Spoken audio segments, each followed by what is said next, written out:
Hey friends, welcome to the party that never ends. Just kidding. This is Cassandra, and I am reporting live from Folk Forage in McKenzie River, Oregon. We have had a lot of fun this weekend. I attended a mushroom dye workshop by Liz Vermillion.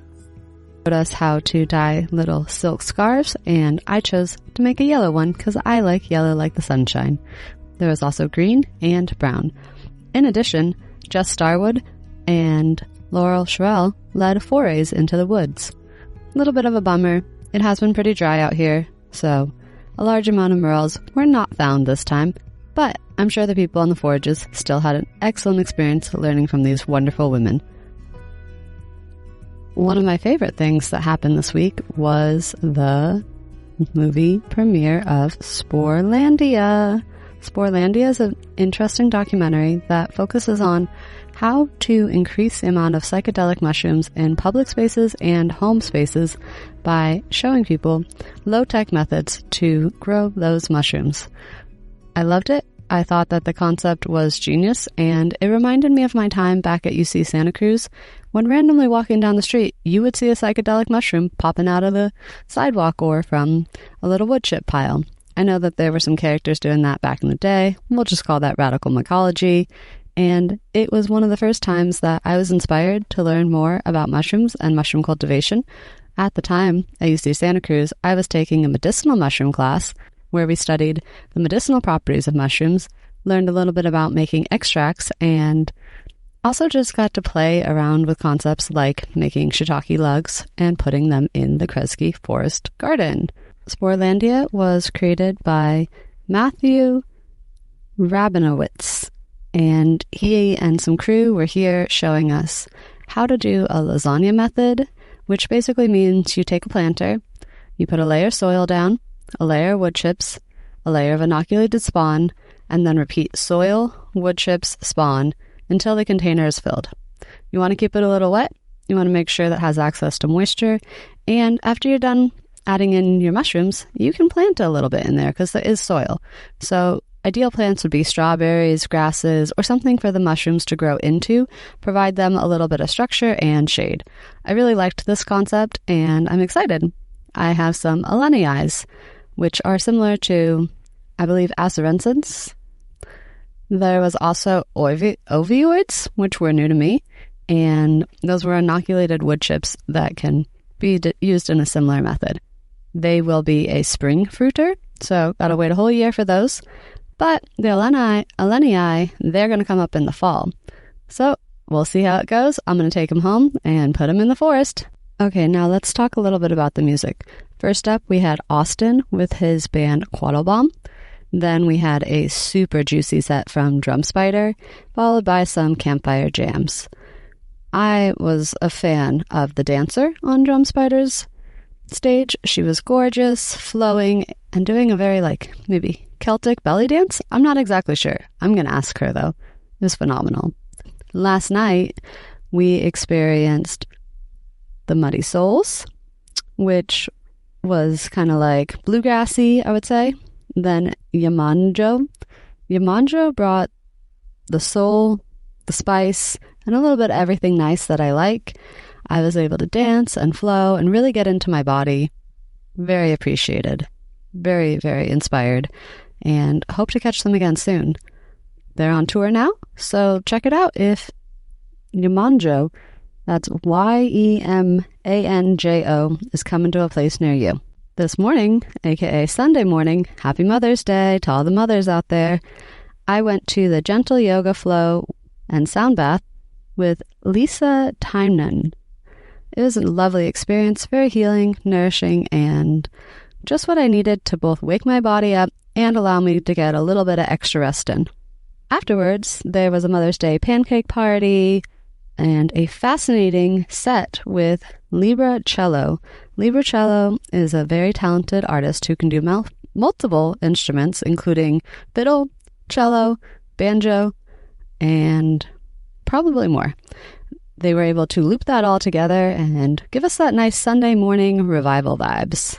It has begun to rain a little bit now, so I've got my car packed up and I'm ready to cruise out which is okay. I would have loved to stay the night, but honestly, a rainy tent and a rainy campground is not my favorite thing. So I'm going to make way back up to Portland and go check out the Common Ground Spa where I can get my relaxation on. There's going to be a stone soup soon, and then following that are a few more artists, and I guess at 8 p.m. there's a really cool group called Two Runner, but I will not be here to witness that, so I'm grateful that they're here, and I hope everyone who gets to see the show has a lovely time. Thank you to Austin. Thank you to everyone who put on this event. It has been phenomenal, and this is Cassandra, and I am out of here. But before I go, I do want to thank the lands and the landowners. We are out here on a beautiful property in McKenzie River, Oregon, which I've never been to before. And thank you to Pica Flores for hosting this event and allowing us all to camp out on your beautiful property.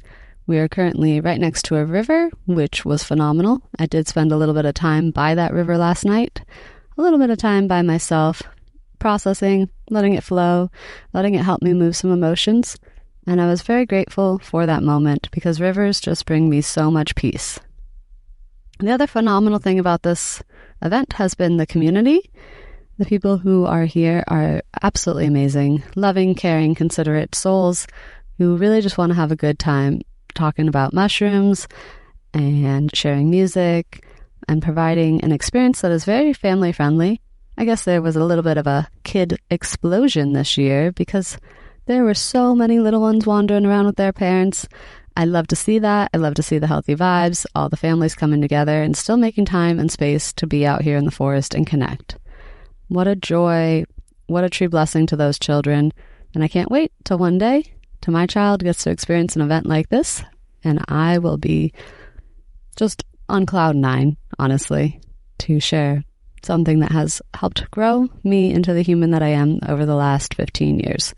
I love festivals. I love festival culture. And Austin, who created this event, has done a wonderful job of keeping it small, keeping it real, and keeping it just nice, honestly. I would say the timing was great. Most things ran pretty much on time. People were in a great mood all weekend. The facilities here had a shower, a sauna, and even running toilets. Also porta potties. Let's be real. There's a lot of people. I think the event capped out at around 200 epic people who traveled from all over. I met people from California, Washington, and a lot of Oregon as well, of course. So that was really cool to see. I am grateful that, and let's also mention Miss Jess Starwood and her partner. They came in from Arizona on her way up from the Santa Cruz Mushroom Festival. I did meet a few other people who were at Santa Cruz Mushroom Festival. That is really awesome, I've been told. And hopefully I can make it next year. It's a big mushroom festival, so if you're looking for a bigger event with more people and more activities, I would look into the Santa Cruz. If you like a smaller event with a little bit more freedom in your day and a lot of good music at night, check out Folk Forage. There's something out here for everybody. Next weekend, you can catch me deep in the mountains out on Mount Rainier with my Mycology club and some of the other local mycology clubs on a massive foray. We are teaming up 6 mycology clubs, basically have a group experience. I've never done anything like that, so I will give you an update and a report back, and hopefully I'll be able to talk to some awesome women and share their stories while I'm out there. One last thing that I did forget to mention, but is a special element of this event. They have what they call the Maker's Market, where anyone who makes something is welcome to set up a table, vend, share, barter, whatever they feel like, whatever your flavor is. I picked up a few wool sweaters from a lovely child who was offering sweaters and embroidery. Super cool to see the kids out here making their own little hustles. There was some phenomenal jewelry. A woman had stained glass pieces and fairy-like earrings with flowers and ferns and other lovely things, as well as mushroom art and other little cool knickknacks came from Coastal River Creations. What an angel that woman was. We have the same love, flowers and mushrooms. I also love hula hooping. You may not know this, but I have been hula hooping for almost half my life, and I got to bring out my LEDs and give shows for people, let the kids play with them, really light up my night with some fun and dancing. So if you ever catch me at an event and I got my hoops, I will definitely give you a light show if you want. It's super fun. I saw pottery. That blew my mind. I will definitely try and have some of these women on the podcast and teach about how they got into the creation of mushroom-based art, because that is another thing that you could do if you are interested in mycology. Create art and sell that to other people. It is extremely popular right now to make, buy, and sell mushroom objects. Anything goes, because mushroom people are pretty cool, and we like to have mushroom things all over our house.